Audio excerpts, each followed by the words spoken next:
Gam Ganapate Namaha.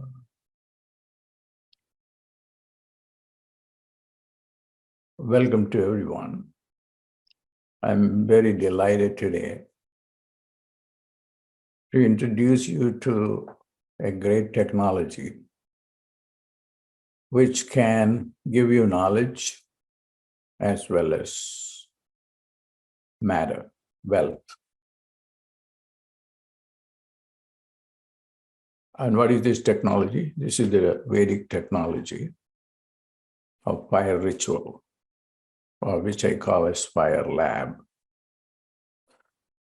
I introduced the term fire lab many years ago in order to drive home the idea that this is the fire ritual is a platform similar to a lab, a laboratory, where we experiment and prove whether something is right or wrong. The fire ritual, or yajna, or homa, as they are called in Sanskrit, is a great technology. It is not a religious practice. It is all about knowing two fundamental forces or energy, or both energy and force, both material and spiritual or metaphysical. It is all about heat and light.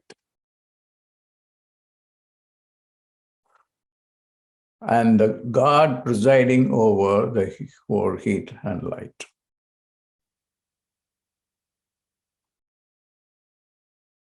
I have spent most of my time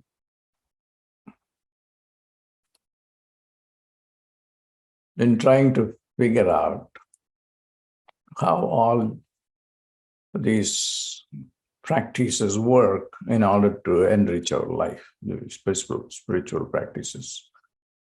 And I'm going to be very precise. I don't want to waste my time and your time. This is a simple but powerful ritual which manipulates, if that is the right word to use, light and heat in order to bring the god Agni, who is the god of fire, and which is the god of light and heat, to provide you with both spiritual wealth as well as material wealth, like ratna, is gold and precious metals buried in the earth. And he is in charge of that. He's a miner, so to say, where you can go and dig diamonds. The concept of God in Hinduism is very complex, but very scientific.